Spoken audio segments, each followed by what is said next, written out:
All right, okay, welcome everyone to the Home Advisory Group meeting. We are a little bit chairless. Ben is technically our vice chair. We've been keeping him informed, but he's not able to make the meetings, so it's okay with me kind of leading the meetings and moving forward on the agenda, but we are keeping him informed of the agendas and the minutes and everything. So Where's Dr. Dr. Liu? Yeah. He's no longer on our board. He isn't? No. So who's now the? He's not been replaced yet. Oh, okay. So the governor has not appointed a replacement, as far as I know. I've been gone for 2 weeks. Anything happened in those 2 weeks?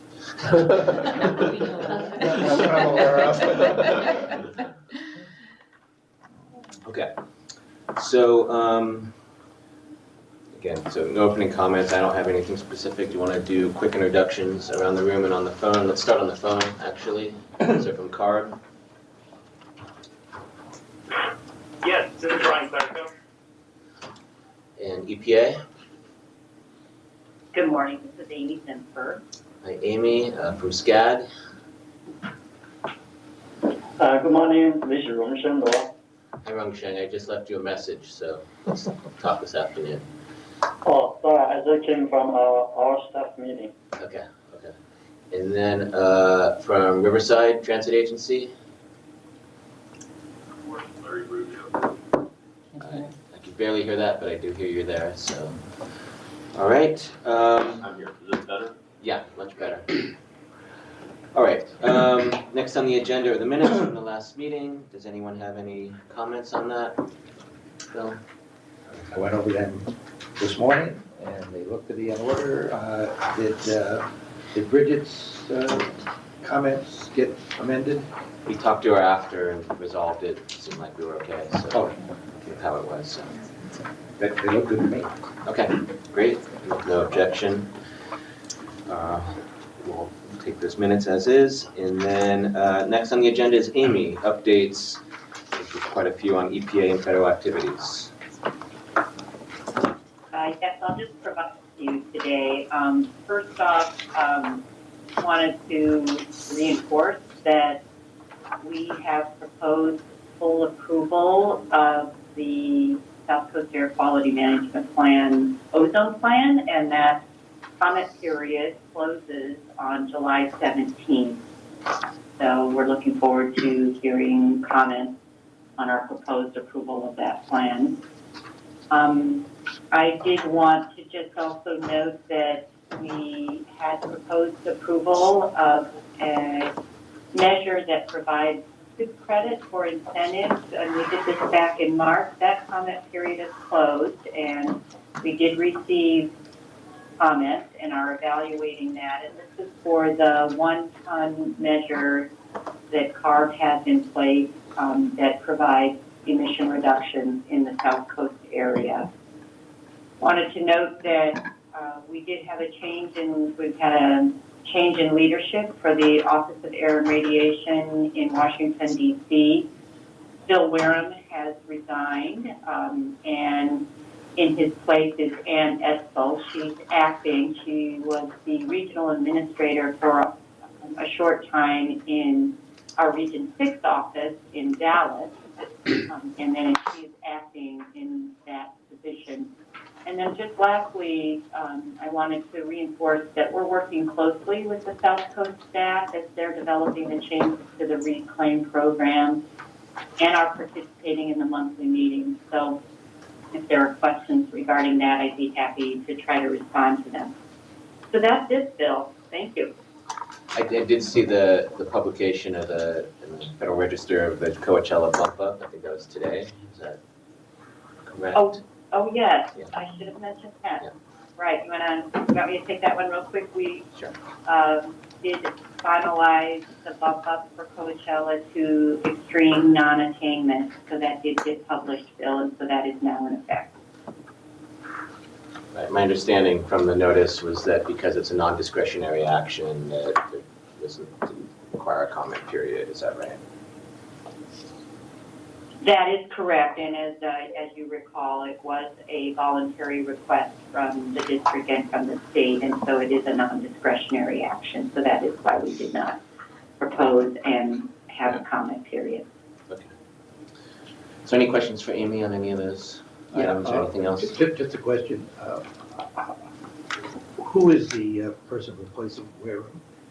I didn't hear her or the spelling of her name. Amy, can you repeat? Yeah, I got Ann, but that was all I got. yeah, sorry, and it's all, and I believe it's IDSAL, but while the meeting is underway, I'll look for that correct spelling. I am not familiar with her, so I'm going to need to look that up. Like Bill, I've been on vacation too, and all of this happened while I was gone. So I will get that for you. But I do know a little bit about her background. She has had quite a bit of experience with the Texas Environmental Agency, and comes with a lot of experience on the environmental side, not quite as much on the air side. Thanks. Does anyone here know her? No. Okay.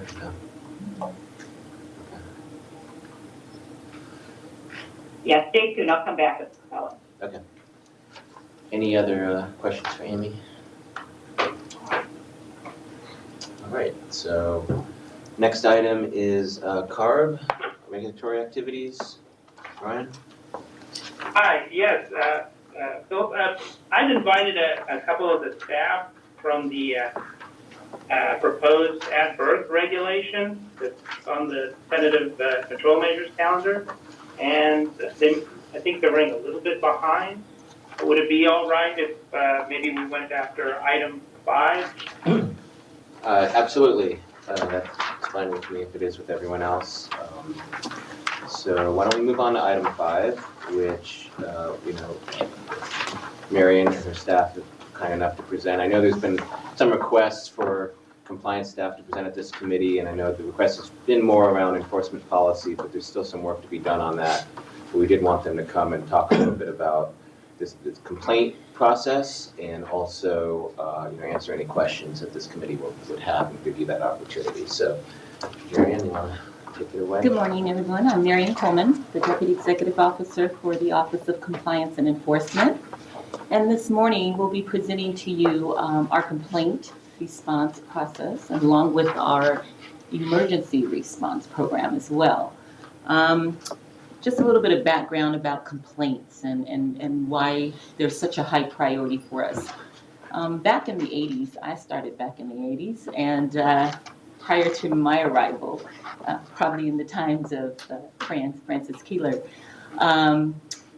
complaints have always been a priority of the districts. But about that time, it was probably, we received on an annual yearly amount of about 2,000 complaints, maybe at the most. When we looked at some recent data, as of like 2008, that had risen to around 6,000 in numbers. And the more recent data that we presented to you at the board retreat, we're averaging about 10,000 complaints or more, just a little over 10,000 annually, at least for the last 3 years. Those numbers have been that high. And so currently our staff is looking at how we can become more efficient in responding to complaints with the high numbers. That's not all the work that we do. In addition to complaints, we handle inspections, asbestos investigations, all of those things. And so we have to prioritize complaints in a manner that we can respond to the public's requests and their needs. In addition to that, we also perform emergency response. And I'm not sure if all of you know our work in that area as well.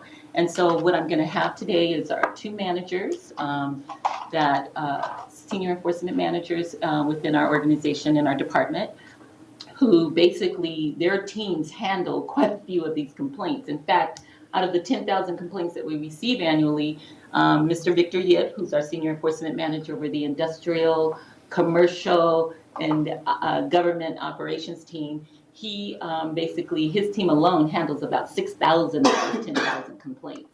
And then we also have Mr. Rafael Reynosa, who's our senior enforcement manager, and he is basically the chief operations person that's handling our emergency response. He's the incident commander for us temporarily.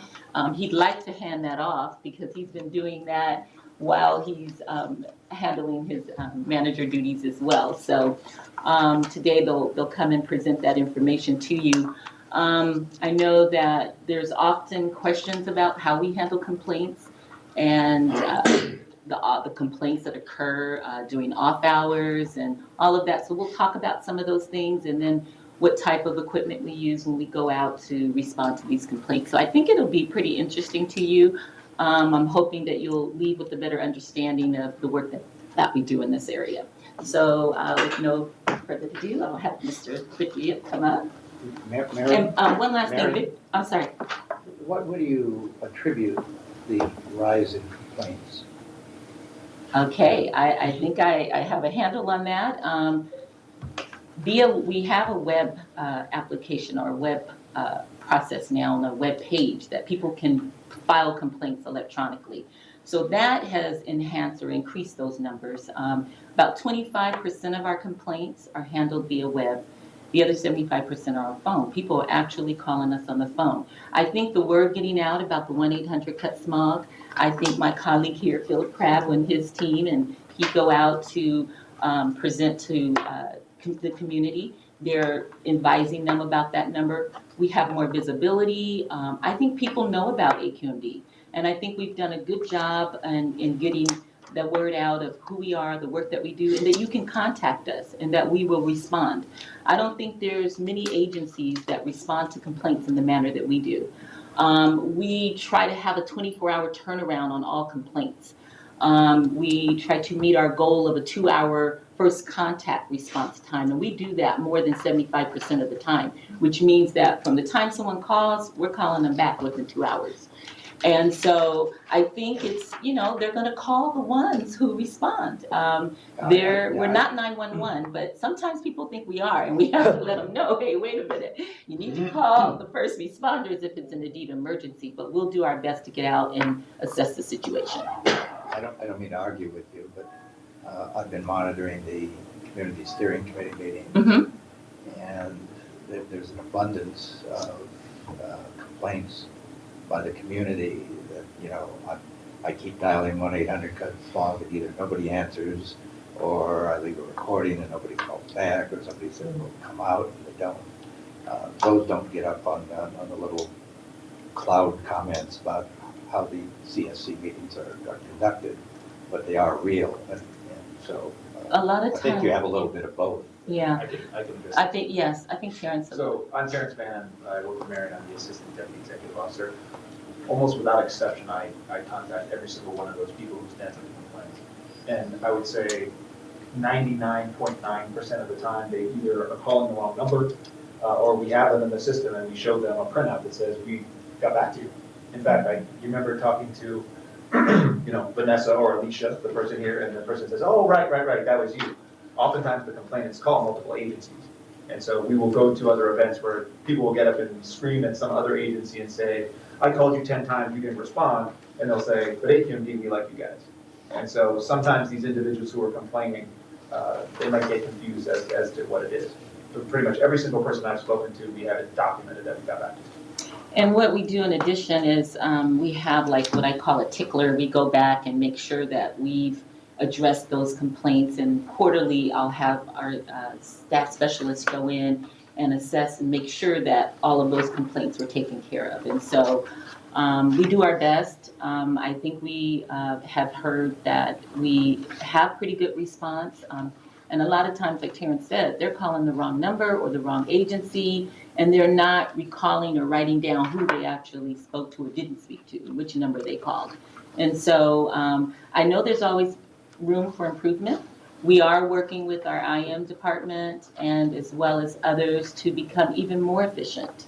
Again, I said complaints are one of our highest priorities, but we also, conduct inspections of facilities. Our reclaim and Title V facilities are very high priority inspections, and we have 83 inspectors to cover the 4 county agents, the 4 counties, and with 10,000 complaints coming in, that's an awful lot of complaints. for the number of staff. And so I think we do a really good job of trying to field those complaints and provide that customer service to the public. Thank you. Thank you. Yeah. Yes. My concern is because of the minority community, if you look at all the large plumes, it'll either be in Boyle Heights or by the 22 Crush or along the 91 here in Orange County. And all of the time, it's you gotta, if you look, you do the ethnic overlays on the base, on the population, and you do the plumes, you'll see the plumes over the same areas, because it's, the housing's more affordable because they're next to commercial or industrial situations. Have you seen any, and I always look at data and correlation of data, is there any correlation with the data comparable to those communities of ethnicity complaining versus somebody like or in Orange County to South County, where it's more affluent, or Malibu or Santa Monica, where they have more access to the computers, the telephones, they have more time, where these other communities are working, 2 jobs and such. Have you ever done any correlation of that and how those complaints are mitigated? And how do you handle calls? Because like in my school district, we reflect what the state looks like. It's 54% Latino, about 23% Asian, and then the rest is mixed. Have you done any, I mean, you got a good database. I mean, you got 10,000 calls, you respond within 2 hours, and you're putting those fields of data in. I'm looking at is how do you respond? Is those communities getting the same response, or do they have do we have those links of communication? Are they effectively communicating back? Well, we don't actually have any, something that we could look into, because you raise a very important issue.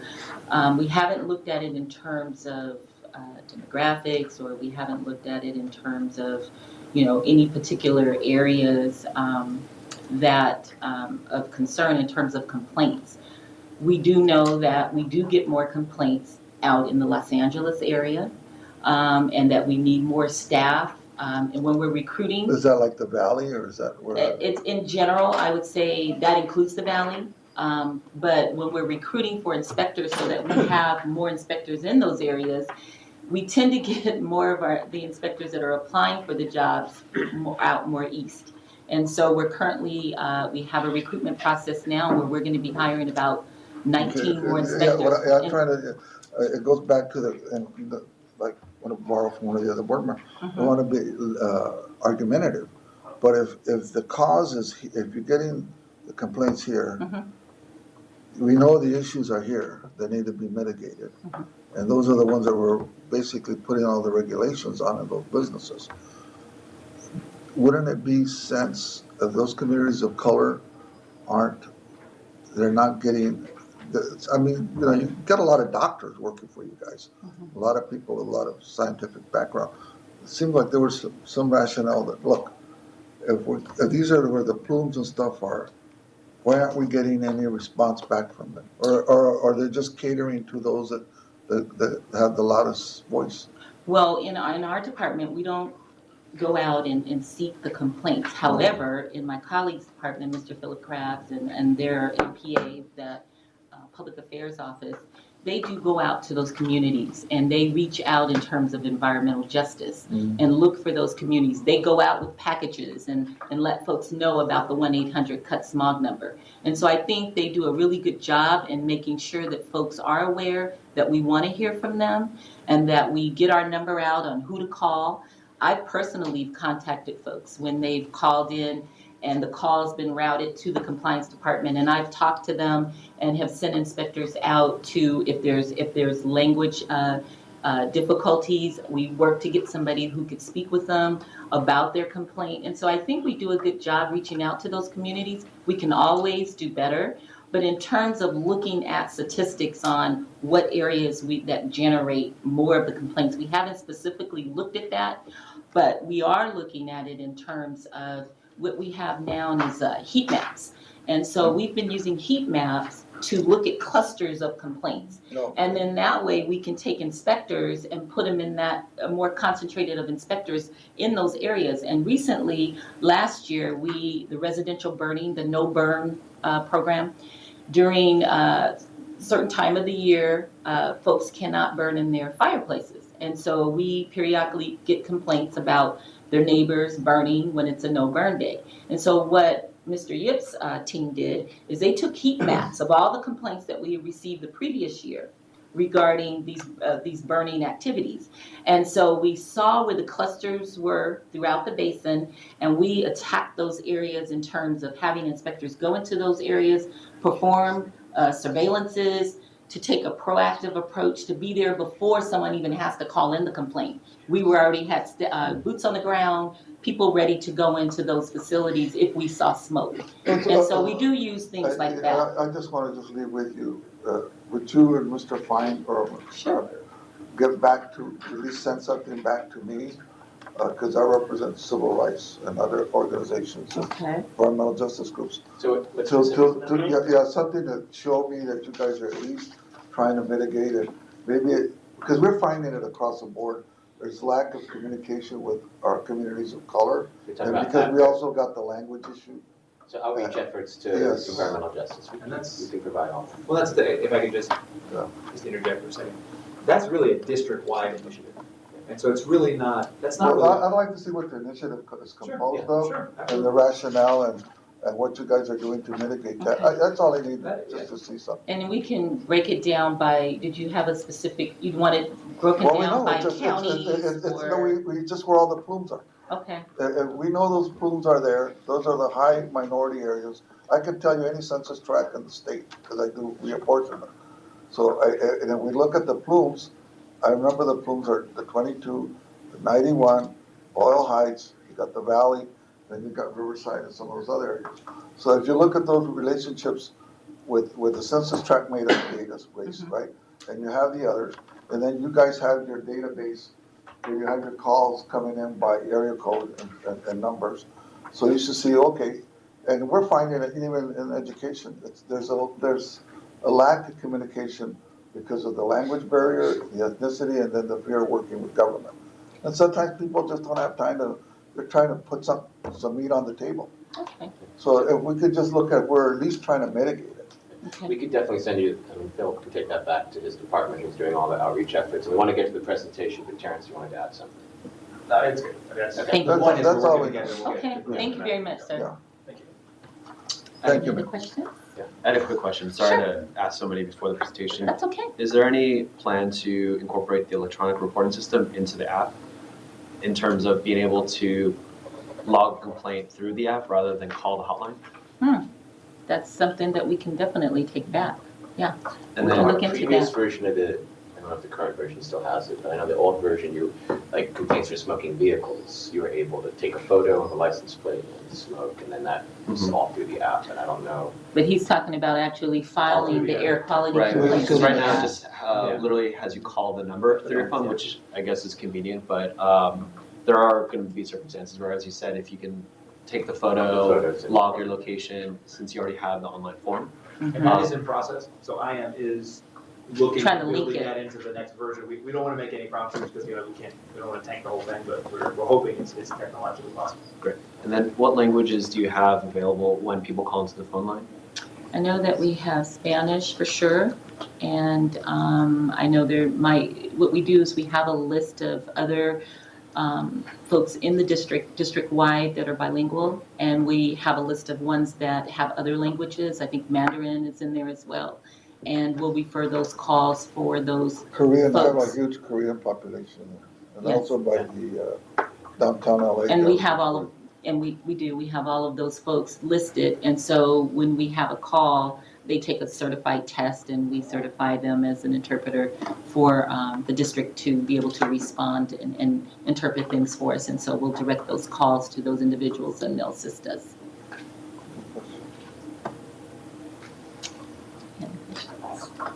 Okay, let's get to this complaint program. Thank you.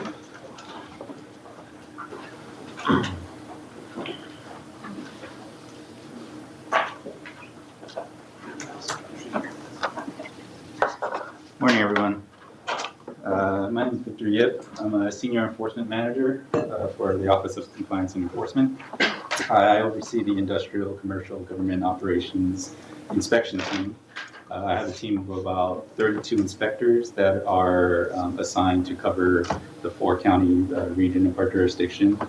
Each inspector is assigned to a geographic area, so they are assigned to start and end their day in this geographic area where they can be ready to respond to complaints as they come in. So to address your issue about response and certain areas, we do have the inspectors stationed in set defined areas.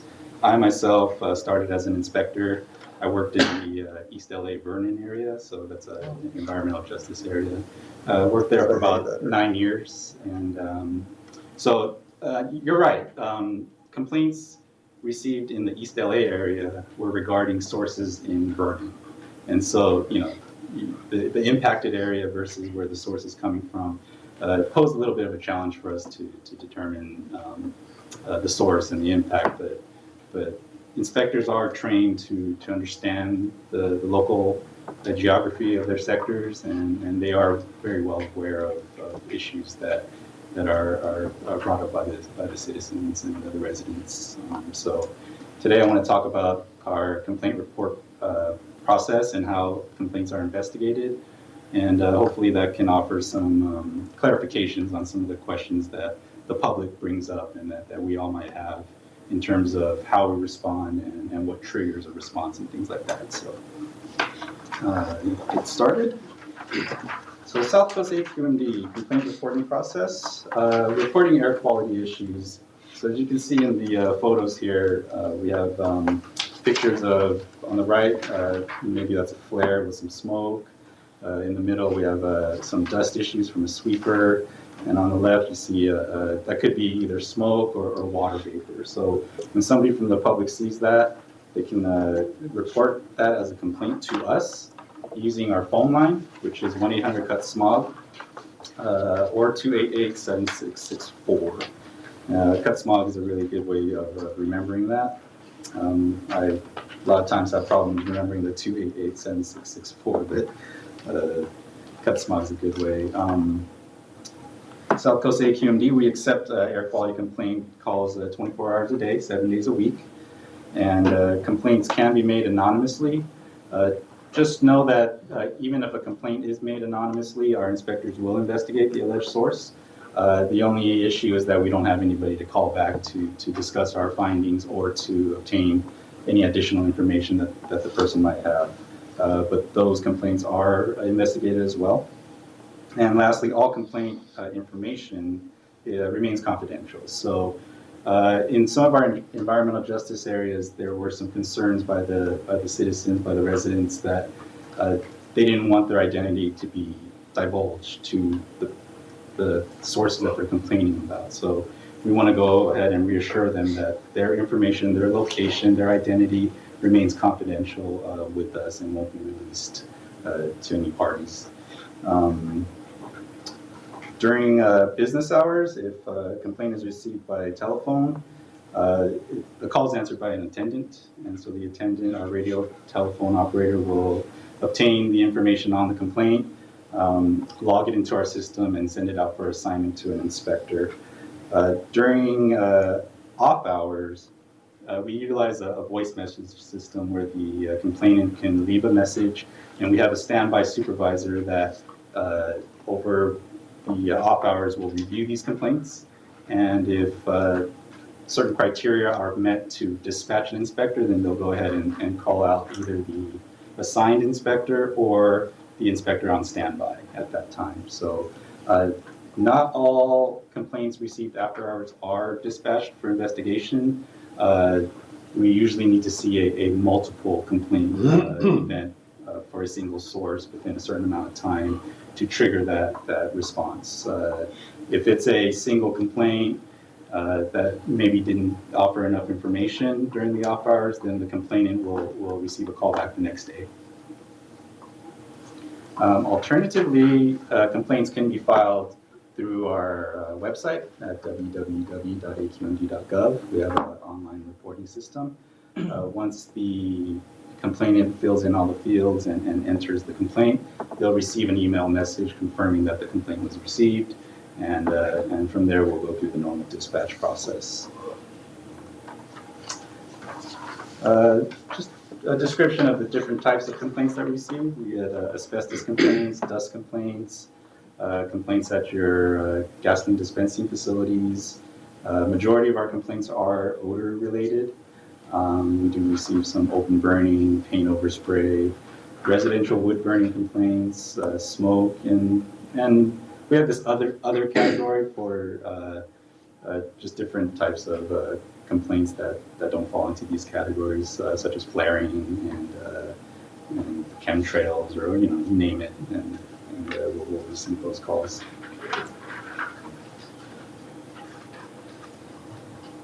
Is there a question? So he was asking about the slide with the fruit. Is that rotten fruit? Or? Yeah, I believe that's fruit just left out in the open. Has in the sun has the potential to rot and create some foul odors. Complaints about And we get complaints about that. Our complaints range from, we might get complaints about a bread company because some people don't like the smell of bread. That could be an annoyance to them. I love Perfume, smoke, from people barbecuing, that kind of thing. And so, we get. You're making me hungry now. We'll be sure to get you out of here before lunchtime. So just a summary of our complaints received over the years, back to 2000. As Marion mentioned, since 2015, we received over 10,000 complaints, inching over towards the 12,000 complaint range. Last year, 2018, we received just a little bit over 10,000 complaints in that year. And for 2019, I think we are on track to see the same amount of complaints. If you look at the years 2008, 2009, and 2010, you see that kind of lull in our complaints, and we think that was due to the economic recession. Manufacturing was down, construction was down, and so we saw that correlation with the economy. We suspect.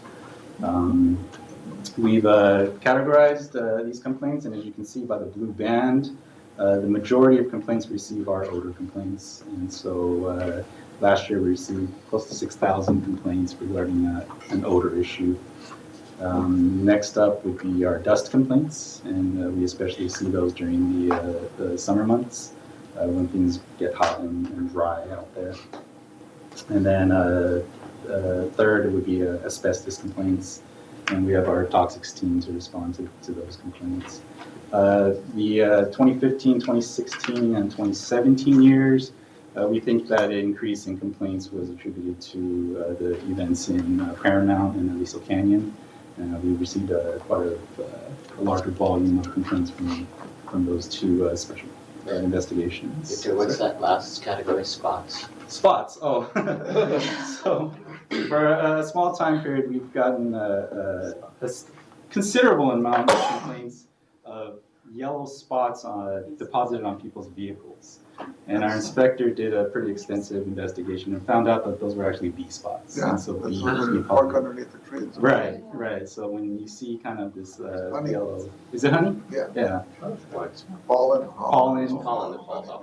Right. Most people don't believe us when we say, they go, there's paint on my car from that auto body shop. And we're like, it's not paint, but we'll take a sample for you, okay? You take it into the lab, they come back, bee spots. Right.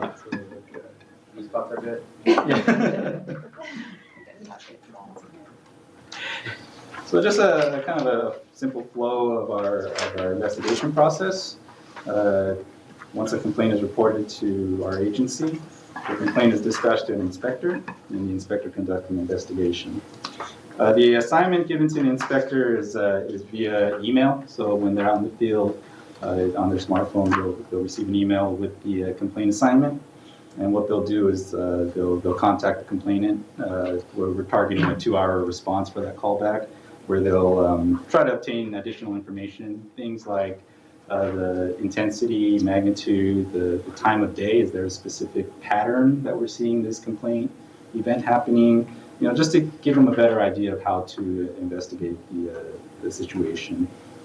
The inspector, let's say if it's an odor complaint, will travel to the complainant's location if it's provided and meet with them in person to try to verify the event with that person. Then the inspector will conduct an investigation of the alleged source. Usually if it's a permitted facility, we'll do a full investigation and try to identify the source of this complaint. We'll notify the operator that a complaint has been filed against them without giving them the details of the complainant and see if there was an upset in their process that they can mitigate right on the spot. At the conclusion of the investigations, inspectors will contact the complainant with their findings and close the investigation that way. And so I wanted to give you some examples of some complaints that we received. So this would be a kind of a typical dust complaint. You can see this video that was submitted to us. It shows dust being blown across the fence line into this property. So when we see something like that, we'll go out and investigate and make sure they're using the proper best available control measures on their pile or whatever. What's that? Is it sand or what? That's aggregate. That's sand. That's kind of a dirt pile. That was they didn't treat it properly. They didn't wet it down and things like that. So With the pile that high, it's either supposed to, if it's near within 100 feet of an occupied building, it needs to be lower than 8 feet or have sprinklers or a road on top. And so they weren't maintaining that pile. That's what allowed that dust to blow. So our inspectors will go out there, they know the regulations, and then they'll assess that situation. What do they do? They issue a notice of violation if it violates one of our regulations. If it's a minor violation, they'll issue a notice to comply. But they require that that company mitigates that problem. What's great about getting the video, we knew exactly what the situation was when we arrived on the scene, and that way we could address it with the facility. So it was very helpful for the public member to provide that to us. This next video is a video of a smoke complaint that we received. So when our inspector arrived, we noticed a ring of 4 smokestack. Now with this complaint, people were complaining about the smoke getting in their eyes, getting in their mouth, getting on their skin. What was sad about this is that the facility is a crematory and they were cremating up their body at that time. So needless to say, we took enforcement action on this violation. Right, so our inspectors are feasibility emissions certified, and so every 6 months they need to go through a recertification process with CARB. We call it smoke school, where they certify their perception and their readings of the opacity in both black and white smoke. Just out of curiosity, how do they mitigate? It was the equipment should be designed with an afterburner, and it needs to reach a certain temperature before the body is placed in there. Yeah, because that thing must have really smelled bad. Yeah, the smoke and the odors. So there may have been some problems with their secondary chamber. Might not have been operating correctly, so we investigated that. And there's a lot of variables with cremation that cause that kind of smoke. So the operators really need to understand how to utilize those variables with temperature, body weight, fat content, things like that. But that's not supposed to happen. That's not supposed to happen. Exactly. That's a violation. Right. And that one was easy because the inspector didn't have to calibrate their eyes. They knew that one, but it's definitely a violation. So I wanted to talk a little bit about odor complaints. We get a lot of questions from the public about how do we regulate odors. Odors is not a criteria pollutant. It's not an emission that we can measure. So we rely on our district rule 402 nuisance to address odor nuisances, odor violations. So the Rule 402 states that a person shall not discharge from any source whatsoever such quantities of air contaminants or other material which cause injury, detriment, nuisance, or annoyance to any considerable number of persons or to the public, or which endanger the comfort, repose, health, and safety of any such persons or the public, or which cause or have a natural tendency to cause injury or damage to business or property. California Health and Safety Code 41700 also has that same wording, so we would cite for both the Health and Safety Code and our district rule. When it comes to investigating odor complaints, there's some challenges that our inspectors face out there. Number one, if you can see on the left of this diagram, there may be multiple sources that are situated upwind of the complainants. So first, the inspector needs to verify that the wind is blowing away from the source towards the complainants. The inspector needs to verify the odor within the presence of the complainants and verify it with multiple complainants. Then, once that verification is done, they need to be able to trace that odor following the wind, upwind, to its specific source. Now, if you have multiple sources, sometimes it's a little difficult to trace it to the specific facility, especially if they have the same type of process. And so with a lot of experience, some inspectors are able to distinguish the unique odors from each facility. For me personally, I was able to do that with our rendering plants down in Vernon. I was able to tell what was coming from Farmer John versus Baker versus D&D. And so that helped me a lot, just through exposure. So once they confirm the odor, they'll enter the facility and try to find the specific process or the equipment that's creating this odor. And from there, that's how they would determine a public nuisance violation occurred. And so that's kind of your basic odor investigation. I do want to talk a little bit about a complex odor. Oh, yes. A question on odor. There used to be kind of a rule of thumb that it would take like 6 or so complaints to justify some kind of action taken against a facility. Has there been a departure from that policy, or is that still kind of? Yeah, right. The 6 to 10 Right. verified complaints has been a guideline for us. Okay. We have done.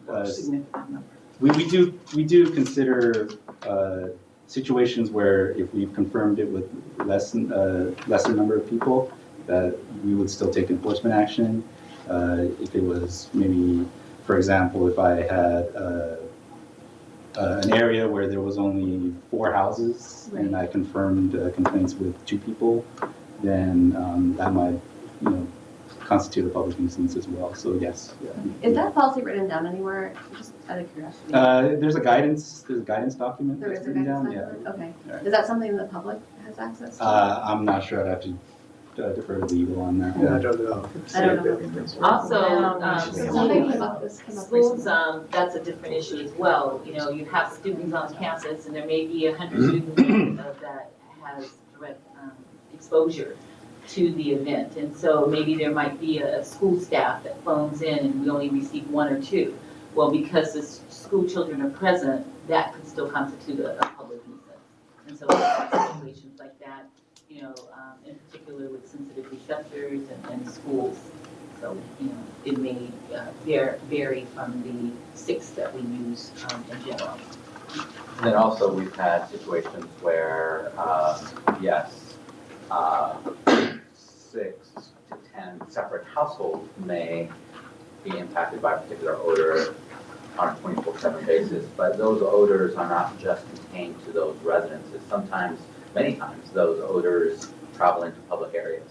And so Rule 402, and so does the Health and Safety Code, emphasize that, if this event is causing a detriment to a considerable number of people or to the public, right? And so we've extended that to include public areas.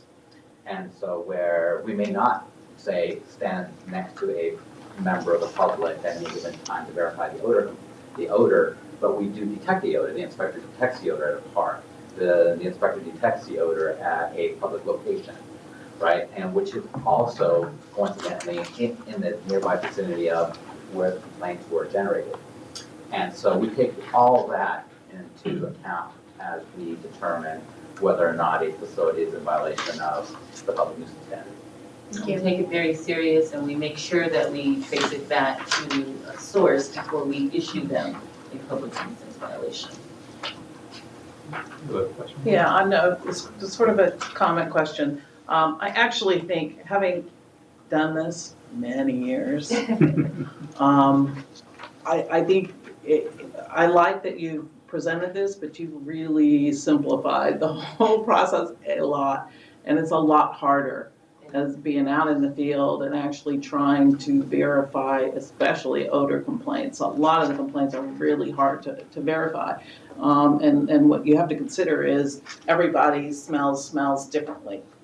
And so you'll get there, and especially if the odor isn't occurring, it's almost impossible to verify anything. But you will stand next to a complainant and both of you are smelling something, but you're describing it completely differently. So you're not sure that that's the right odor that you're smelling. So it's a very complex process and very time consuming. And so when you're talking about having over 5,000 of your complaints being odor complaints, that's a lot of inspector time out there. Right. So I just think, a lot of them, like you said, Fran, just don't make it so simple. It sounds as simple as it is, because it's very I complex. think he was trying to get the process across to them, but I think also, Fran, you're correct on the odor complaints, the challenges that we have.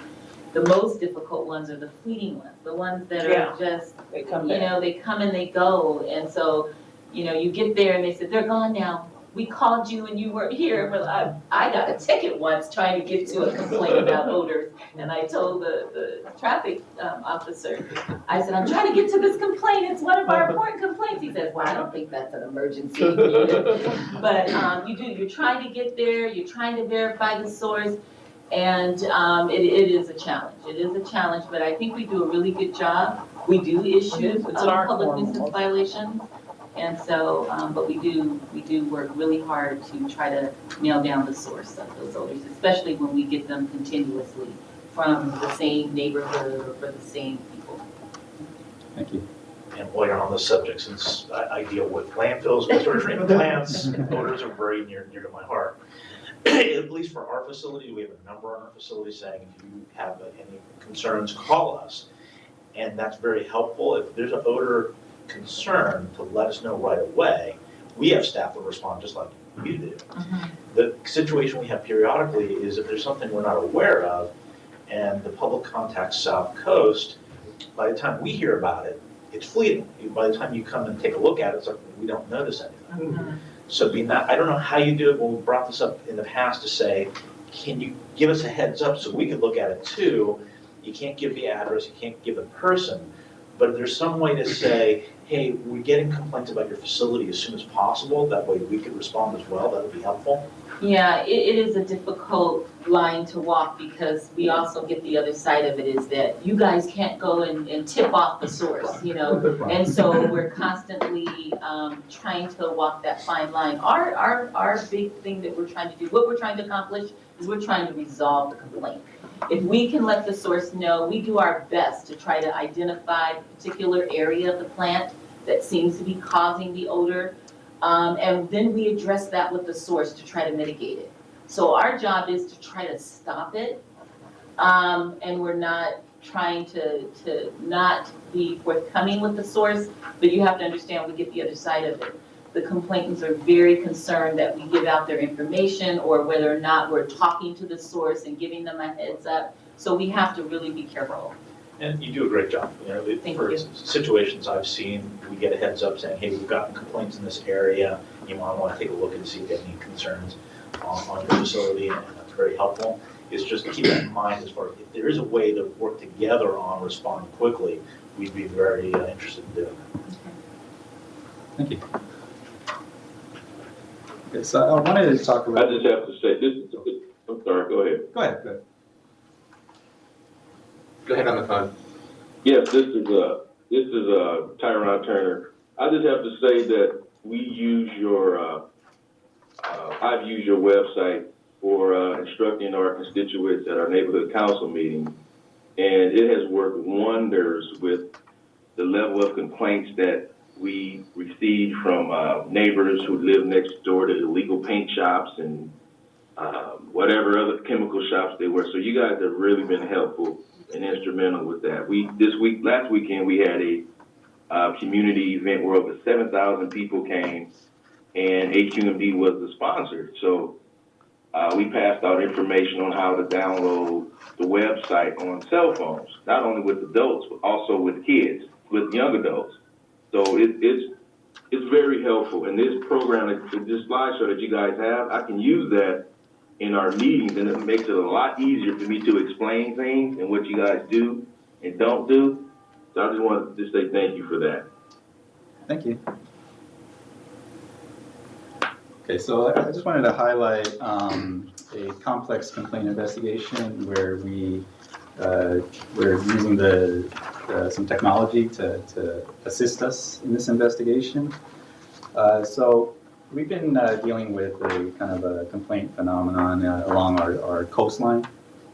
And since I was tracking this, I know this has probably been happening long before 2016, but from 2016 to present, we've received about over 2,000 complaints describing petroleum, sulfur, or chemical type odor along the shoreline in the areas of Long Beach, Seal Beach, and Huntington Beach. And this is one of those situations where odors are fleeting. They dissipate very quickly. And by the time our inspectors will get to the area, the odor's gone. And we have a really hard time identifying it or tracing it to a source. So we felt that based on the description of the complaint, we needed to use some kind of instrumentation, online resources, anything to give us more information, as well as conducting surveillances along the shoreline in hopes that when these complaint events happen, that we'll be positioned in a place where we can capture the smell. And there's been some times where our inspector did detect the petroleum type smell, and that gave us a lot of information to where we can focus our investigation towards. So what we did was we used our FLIR camera with the optical gas filter, and at first we suspected that maybe these petroleum odors were coming from the land source, from our oil fields or other facilities along the shoreline. So we took the FLIR and we inspected the oil platforms and the oil production fields along the shoreline. The image that we received, we didn't think that the smaller leaks and things like that would contribute to these large complaint events. We're talking about 30, 40 complaints at a time within a short span of time that would kind of travel inland and kind of stop at near the 405 freeway.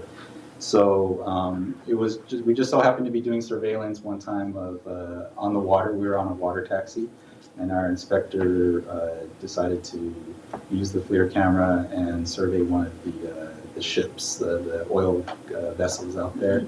And this is what they saw on their camera. This is the normal lens. You just see it's clear. When they switched over to the optical filter, the organic filter, you could see this plume of material escaping from the vessel. And so our inspector flipped it to is this infrared? Is this heat? That's what you're seeing is on the bottom portion, the light portion is the gradient of temperature. But what you're seeing in the background there is the actual emission. So this camera is not only just an infrared camera, but it has a special lens that sees the gases in the atmosphere, which a normal infrared camera cannot. So, right, our inspector is certified to read the footage and determine that it was organic. So what was the source? I'm sorry? What was the source? The ship. I think we think. What in the ship? We think it's their cargo, the crude oil. Their valves, their pressure relief valves. We found many of these, several ships. We've issued 4 violations currently for ships that had broken pressure relief valves. And so that was causing it to remain open consistently, then allowing the emissions to escape. Isn't that regulated by EPA? EPA does regulate, as well as CARB. They regulate the fuel of vessels. And so we do have a rule at the district that when these ships come in to berth, that we can inspect those ships.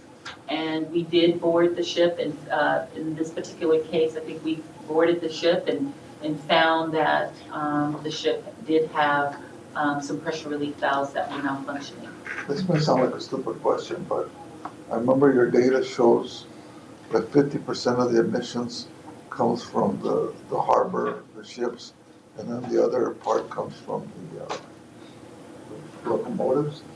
So who's minding the storm and checking those? And we know it's half, and then you're putting the other burden on all the manufacturers. It seems like you're not weighing the regulatory obligation. You're putting more burden on the manufacturers on shore, where you're letting two industries, they're accounting for 50% of the violations without very little inspection. It doesn't make sense.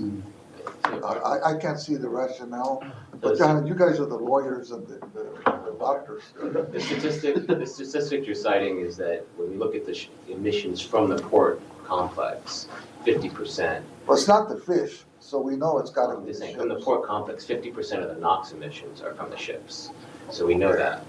But overall, the ships are a major source of NOx. The issue with this is these VOC emissions. But it doesn't, what I'm going back to the fact is that you got somebody that's the major violators. If I was in law enforcement, I know it's two group of violators that continuously violate. And then I'm putting all my resources to regulate the other 50% while these other two people aren't doing. Is it because there's a thing with EPA, or EPA doesn't do it, or you guys don't want to do it, or we are, it's not that we're ignoring this issue. Oh, no, I mean, by chance. Yeah. Somebody had a camera that day.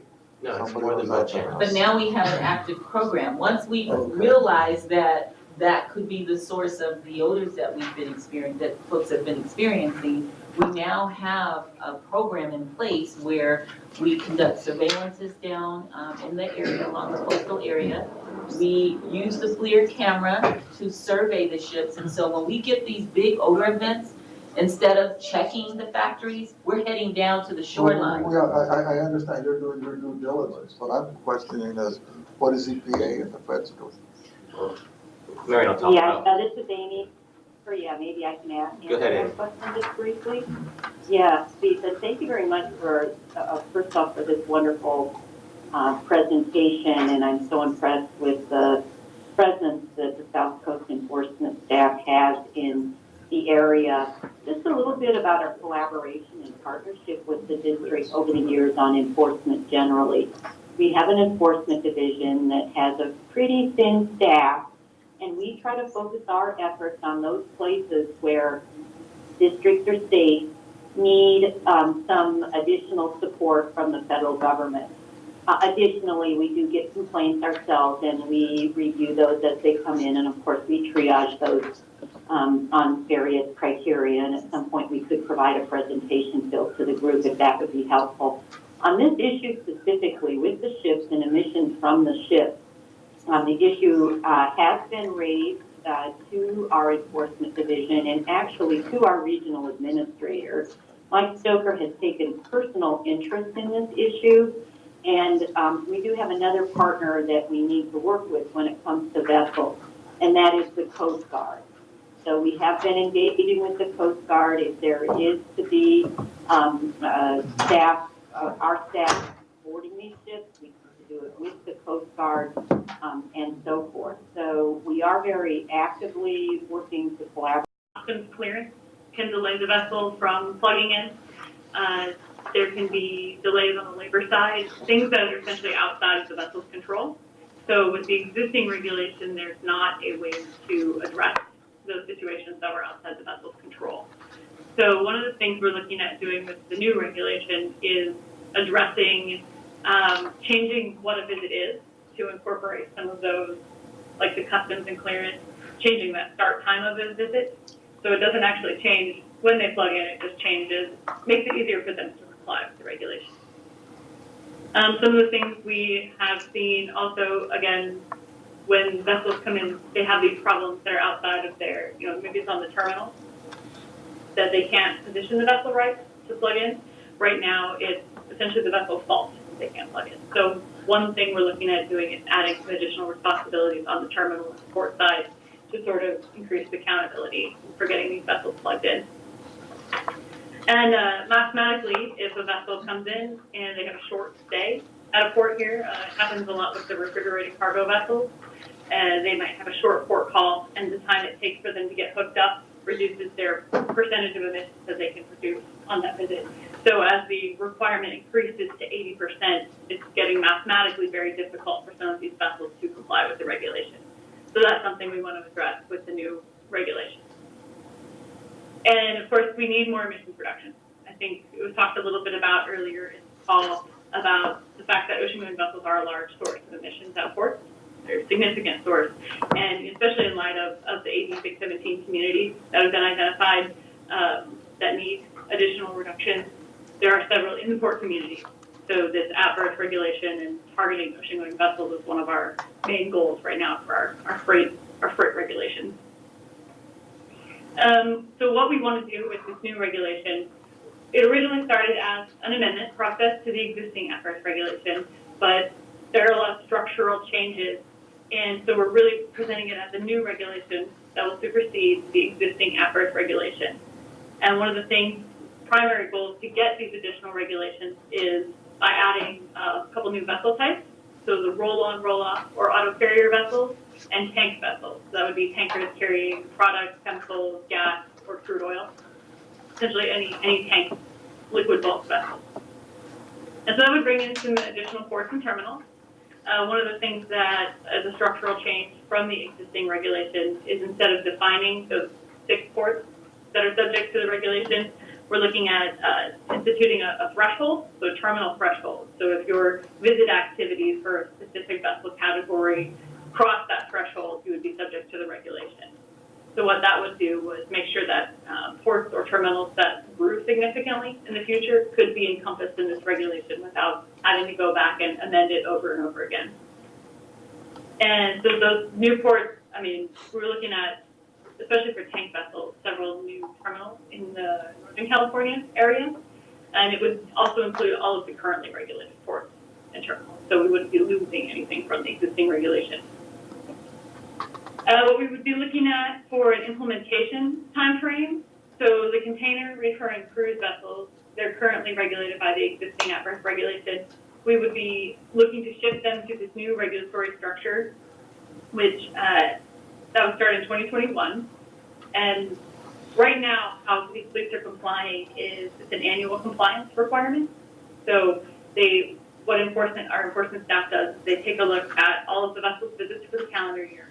And then that's due, I believe, March 1 of the following year. So then they take several months to audit the data and, go back and forth with the shipping line to figure out, what happened if you weren't able to plug in. They need to explore the situation. And so it can be several months later before a fleet knows that they were compliant for a calendar year. So what we want to do is shift this to an every visit type structure where your compliance is based on the actions of that one visit. So it makes it a little easier to determine compliance, and it can be done more quickly. And then if you're not compliant for one visit, that doesn't affect your compliance for the next visit. So with that in mind, we want to start the new regulatory structure for the existing regulated vessels in 2021. And then we would add the roll-on, roll-off vessels in 2025. And then tankers would follow in 2027 and 2029. 2027, that would be the tankers at the ports of LA and Long Beach.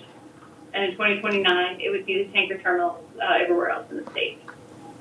And so the reason for that bifurcation that we're looking at in 2027 and 2029 is we've done a lot of discussing with industry, the port technology manufacturers. Right now, nowhere in the world has tanker control like this. So there's a lot of technology development that needs to go on. And particularly in Northern California, we have these T-shaped terminals here. They're very different than a traditional port berth. They're built on they can go up to a mile out in Carquinez Strait to San Francisco Bay. And there's a lot of infrastructure development that has to happen. And we looked into the timelines of what it takes to get these projects permitted and built and just constructed. And we're looking at a fairly long timeline. But we think that some of the ports that have the more traditional infrastructure could do this a little faster from our discussion. So it's also recognizing the need for the NOx reductions in the South Coast. We need to get those as quickly as possible. So we're pushing 2027 for Ports of LA and Long Beach, and then 2025 for the rest. And I wanted to add one more remark with regard to the tanker vessels. Is there's a distinction with tanker vessels. There's usually two types of way of operating. One is the large crude tankers typically use steam-driven pumps to offload crude. And then there's the other tanker vessels, the product tankers that use a diesel electric type engine instead of a boiler. So what we're requiring for the tanker vessels is all these two categories would be required to reduce auxiliary engine emissions. And in addition to that, we would require the steam-driven pumps to be controlled for. So the boiler emissions would be required to meet the NOx and PM emission reduction goals. So that's kind of the nuance of the tanker vessels that I wanted to point out. Yeah, thank you. Yeah, that's an important point. Just for the tankers that operate their pumps using these boilers, these large auxiliary boilers at birth, they would be required to do both auxiliary and boiler engine emissions. With regard to the timeline, you might be aware that we're moving forward to meet a December 5th board hearing date, which is scheduled in Oakland. That's in combination with another board hearing for the 617 West Oakland community planning. So it will be in combination with that board item. And our next big milestone that we need to reach is to release our standardized regulatory impact analysis to the Department of Finance. That is scheduled for early August. So once that's released, the Department of Finance will be making the documents publicly available. We will be releasing the additional documents such as the staff report, the environmental analysis, and draft regulation order for public comment period in October 18. That will be running through, I believe, December 2nd. So as you understand our timeline, we will not have another opportunity for a public workshop because we're well into finalizing these documents. But I just wanted to signal to everybody that the 45-day comment period, regulatory period, will be scheduled for that October timeframe. And we did have a workshop in May of this year, so just a few months ago. And there are a lot of materials posted to our website. So also you can find information about our cost analysis, what we use for our assumptions, the presentation that discusses the regulatory concept, and also we have a document on there called the berth analysis.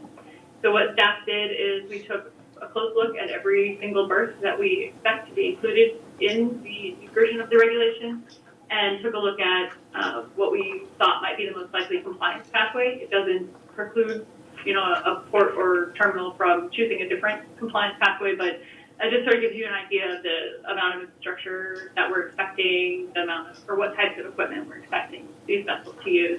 Things like land-based capture control, barge-based capture control, shore power primarily.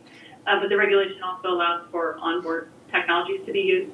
Just everything has to be submitted to CARB for approval in order to be used for compliance. But that's, if anyone's interested, it's on our shore power website. Yeah, the other question you may have is, shore power is the golden standard, and we'd like to see the use of shore power because, of course, it gets us the greenhouse gas emission reduction benefits as well. However, the additional vessel categories that we're considering adding, such as the tanker vessels and the vehicle carriers, they often they don't operate in the same pattern as the container lines and cruise vessels, so they don't come regularly. There's a lot of vessels that come maybe once a year or twice a year, so it's adding shore power, equipping the vessel with shore power is not cost effective. So that's why some of the alternatives strategies such as the bonnet system that Nicole mentioned, or perhaps a strategy that could travel with the vessel may be the viable options for them. So we had to cost all these different options out for the various vessel categories. There's also some constraints in some areas. For example, in the Northern California, there's some channel restrictions and certain physical constraints would prevent some of the existing strategies to be applied. But we're hoping that the technologies will develop with the rules, and we'll see some innovative approaches. Any questions? Yeah, hi, Angela and Nicole, it's Frances Keeler, how are you? Just a couple of questions. So are we still gonna see some of the exceptions that you've listed in some of the compliance advisories? Are they gonna be incorporated in the new regulation? Yeah, so the rule development is taking the current advisories under consideration. So some of the flexibilities that we're putting into the regulations, such as the terminal-based and vessel-based incident exceptions that we rolled out at our workshop, that would account for some of the infrastructure challenges that the vessels have been experiencing, with the vessel sizes moving and, not enough infrastructure to plug them in. Right. We're adding that flexibility to be able to use those situations or those exceptions for, situations where they can't plug in or until perhaps additional walls will be installed. There's also an option for a remediation to mitigate some situations. For example, if there's a vessel side or terminal side long-term equipment repair needs to happen or a long-term construction, either the vessel or the terminal, depending on where the issue is occurring, they could pay into this remediation fund, which would go back to the community where the emission reductions aren't realized, and they could be added to a specific program, for example, and that's something that we're hoping that we can work with the ports or the district to move or work on the projects or manage the funds. So that's an option that we're hoping to address that's currently in the advisory. And the other one is the redefining the birthing and the definition, as the 3-hour rule has been a very much of a sticking point for the regulated community. So that's again through definition changes, and same for the commissioning and the use of the alternative technologies. So to answer your questions, the advisories will not be in effect, but it will be incorporated to the new regulation. Great. Okay, thank you. Any other questions for the CARB staff on this? All right, we appreciate that update. Brian, did you have any other things you wanted to touch on, or does that cover your item? That covers, Mark, thank you. Okay, we're a little over 2 hours, so we could turn this into a little bit of a working lunch, so not everyone at once, but if anyone wants to get up and grab some food as we go forward. Oops, don't do that. Nice containment. Yes. Okay, so next on the agenda, back to the agenda, thank you. Lily, so brief legislative update. Are you supposed to do that? Legislation. Okay, so our legislative committee held a meeting on Friday, June 14th. There was an update on federal legislative items. First of all, there's written reports that are provided for both state and federal on the legislative packets that are provided on the table. It was also reported at the meeting that the reauthorization for the Diesel Emission Reduction Act, or DERA program, is still pending in Congress. And I've been informed that the House Appropriations Bill for the Interior and Environment, which funds programs like DERA, was passed by the House, but is still pending with the Senate. And as part of this process, the South Coast AQMD was alerted that funding for the Targeted Airshed Grant or TAG program, which supports clean air initiatives for non-attainment areas, was going to potentially be used to increase funding for DERA, the DERA program. So working together with our consultants, we targeted our California congressional delegation and key senior staff, congressional members from affected states and businesses. We successfully were able to prevent the redirection of TAG funds to DERA. DERA is spread out throughout the country, but TAG basically comes to areas like ours, which are extreme non-attainment. Also, an update on the state legislative side. It was reported that the California state budget worth $214.8 billion was passed by the legislature. So budget trailer bills, which also implement policy related to the budget, were also passed, including one that allocated $245 million for incentive funding and $50 million for AB 617 program implementation to local air districts statewide. Also, there was two new state senators that were elected. That's Senator Brian Dole and District 1, and also Senator Alina Gonzalez in District 33, which is here in our district in Long Beach. Updates on, there was also an update relating to our SB 732, or Voting District Authorization for Clean Air Bill, which is currently a 2-year bill and kind of on pause. And it was reported that South Coast AQMD staff have been continuing to meet with stakeholders, including transportation agencies, and that included San Bernardino County Transportation Authority, RCTC, or Riverside County Transportation Commission, and Orange County Transportation Authority. We also had meetings with LA Metro and with MetroLink. They basically discussed that bill. Finally, there was one action item that was regarding SB 216 by Galgiani, and that was a bill that would, until January 1st, 2025, add a used heavy-duty truck exchange program as an eligible project for funding under the Carl Moyer program. And this bill is intended to create an incentive for larger companies that are more financially equipped to help smaller companies get older and dirtier trucks off the road by passing through a scrappage incentive. That bill would allow larger companies to buy a new truck and pass on their used but still relatively clean trucks onto the smaller company. The smaller company would then scrap or move out of the state its higher emitting older truck, and the larger company would receive the incentive. So staff did recommend amendments to that bill. First, the bill requires that vehicles purchased as part of the truck exchange remain in the state during the vehicle's entire project life. That requirement would be more stringent than the Carl Moyer program, which only requires 51% of the project life. So staff recommended amending the bill to make the requirements consistent with Moyer and state regulations.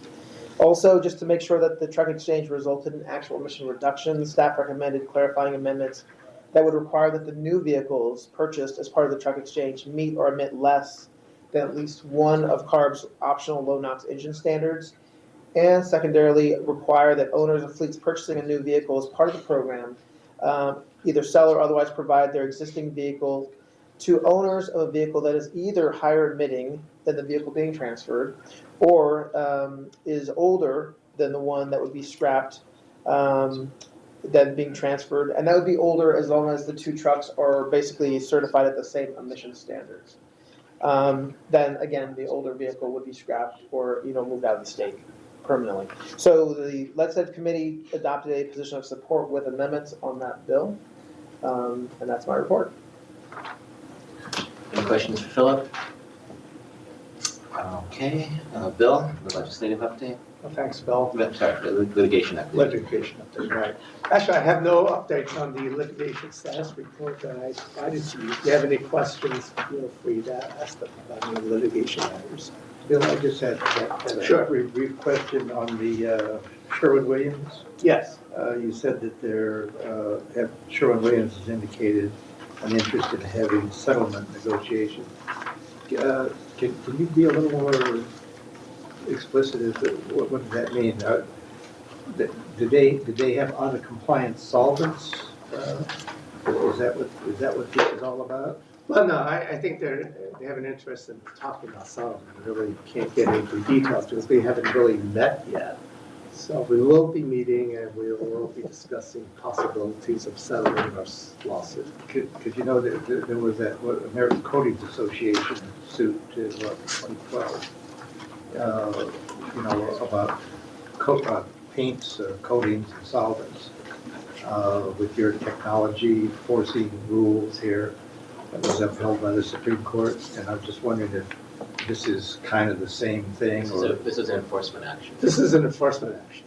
So they had out of compliance solvents or selling them or paints. Right. Yeah. Right, has nothing to do with rulemaking at this time. Okay. Two different subjects. Two different lawsuits. Or two different lawsuits, right? Okay, any other questions for Bill? Moving through this, subcommittee reports, Freight, Lauren, anything? Sure, I'll give a quick update. Something just came up yesterday that I thought the group might be interested in, particularly you, Phil. We've heard from ARB, and I guess they're supposed to be making an announcement soon, that their hybrid, their HVIT program, which is the hybrid and zero emission truck and bus voucher incentive program, that they are planning on getting rid of the low NOx truck vouchers in that program, which came as a bit of a surprise to a lot of folks. And so, yeah, that I think they are preparing an announcement on that potentially to take to their board. So that is significant because that's a really important voucher program. It doesn't have scrappage requirements like Moyer, and it provides, I think, like a $50,000 incentive for the low NOx trucks, which, as we know, South Coast and San Joaquin and others are including the low NOx truck as part of the attainment strategy that EPA has proposed approval of. So it's really concerning that ARB continues to take actions that are inconsistent with planning documents, and so we just heard about this, and Thanks for the heads up. I will yes, be yeah, calling Matt as soon as I get back. yeah. You're fun on letting him know as well. I would also add, I guess the one other thing is I think there's only one zero emission heavy duty truck that's approved by HVIT. So it basically takes heavy duty vouchers out in the near term. Okay, that's good information. Anything on freight? Any questions for Lauren? We had a good update on the at-birth regulation of the car. All right, Bill, small business? I have no report. Okay, thank you. Kurt, I mean, I could help you with, I have some updates if you'd like. Yeah, well, just the usual, the monthly meetings of the steering committees are the Wilmington areas is tomorrow evening, 5:30. In addition to steering committee meetings, also be a workshop on the draft emission reduction plans, community emission reduction plans. The San Bernardino one scheduled for the following week, July 18th, same time, 5:30. And the East LA is following week after that, July 25th, also at 5:30. They'll all involve a workshop with the draft emission reduction plans, a presentation from the staff, and allow for public comment. The other thing is, I just got something in the email yesterday from CARB.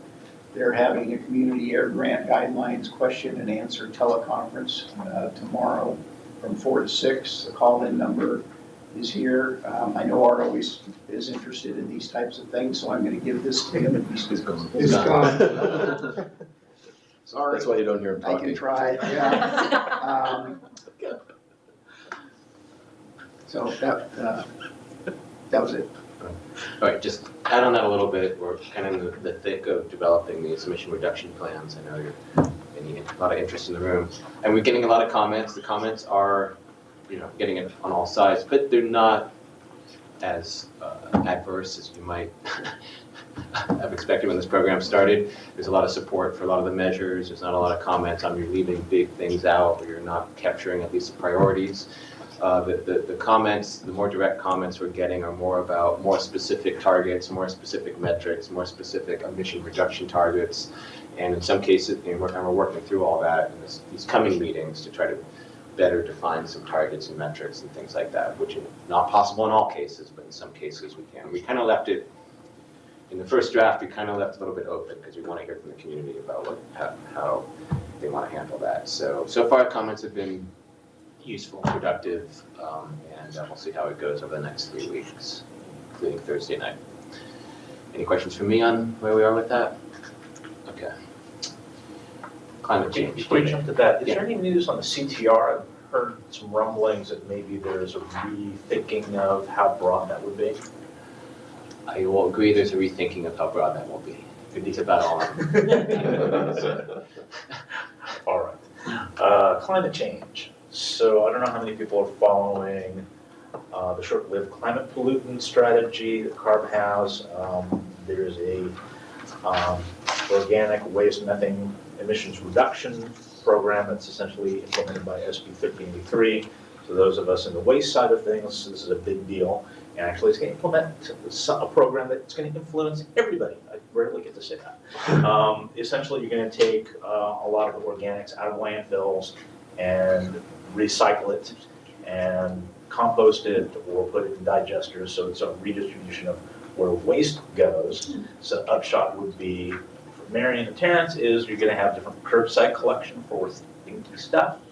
So you're going to be separating at the curbside most likely. So that's going to be a big difference. For South Coast, one thing that I haven't heard a good answer for is how do you site the facilities necessary to deal with these materials for reclaim issues as far as maybe credits for that type of facility. And I'll say it again, if there's a way to take the credits from landfills where the gas generation is going down and then have the same credits be available for those facilities, maybe that's a way to move forward, give them credits. But upshot on all this is going to be a fairly different way of dealing with waste moving forward to get to a target of 75% reduction on organics going to landfills by 2025. So this is coming up pretty quick. If there's anyone who is interested, comment period ends July 17th, but it seems fairly clear that this is moving forward. It's going to be a fairly big change in the waste collection industry moving forward. Okay, any questions on that or anything else on topic for David? Okay. I have a real quick question on 617 before we move on. Yeah. I know that tag meeting's next week, and before at the last tag, they said they were going to hopefully have the source attribution study complete with that. Is that something that's going to be provided back to the steering committees? Yes, it's a matter of time. The draft search? It's been drafted, it's just not final yet, so I hope to have something at least in some form. Because especially if they're going to be asked to have more specific targets, that might be something that's helpful and useful for the steering Yeah, committee. we'll hope not by Thursday, but Okay. people are working around the clock on that program. But we're trying our best. But yeah, we have a draft document we're just finalizing. Okay. Okay, next item is mine. I guess I have one big update from our staff lead on Stationary Source Committee is Lucky Tsopoulos, and you probably know that he has been appointed the new APCO of Ventura County. Is that a surprise to anyone in the room, or has the cat been out of the bag for? Okay, so no surprises there. It was kind of what was posted on the Ventura County website, I think, yesterday. So yeah, some of us probably knew before that. But now there's new stuff coming out today. So that's the big announcement. Stationary Source from June. We talked about the minor 301 amendments that just talk about the certification of the data that EPA is making us do. And then we did an update on the 1118 refinery flare issue and the new flare event notification system, which we hope to go live pretty soon in terms of at least a phase 1 release. And then tentatively scheduled, this isn't final yet, for the upcoming Stationary Source Committee meeting on July 26th. This is our only opportunity before our September deadline to get the community emission reduction plans finalized to go to a committee. So we're taking at least what we have at the time of our comments and where we are with the community emission reduction plans to Stationary Source Committee. And also at the same time, our recommendations for year two communities for AB 617. There's one other thing. We're also going to talk about 1407, 1110.2. July is always busy at Stationary because we don't have the August meeting. And then our AB 2588 report.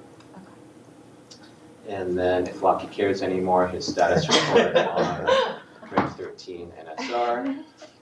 When is he leaving his official last day? It said end of August. We're starting there beginning of September. I don't know if there's going to be time off in between. But officially here through August. And then everything else, all the standard reports. Any questions on stationary source items? Also mention off topic that on the 19th, there is an AQMP consultation group meeting. It would have been a reconvening of the AQMP advisory group, but that board-approved list expired in 2018. So we have to reconstitute the group, which we'll be going through the board process on. We didn't want to wait for that, so we're calling it a consultation meeting. But it's essentially getting the band back together again. We have some 2022 deadlines for our next AQMP, but there's a lot of interim submittals we have to be talking about up until that point. So this is kind of the beginning of the process. Is this the one that's in the late afternoon? Yeah, on Friday, next Friday. Okay. Nice timing. They want us all to share in the traffic. Yeah, good to traffic. 2 o'clock. Try to fit it into our schedule. It's very difficult. Well, there you go. And that'll be GB? I don't know where. Might be the auditorium. Yeah, I think so. Anyway, just make everyone aware. We had to call it a consultation group because we technically don't have an approved list, but it's essentially everyone's getting invited from the old list. We're putting together a new list with maybe some new people.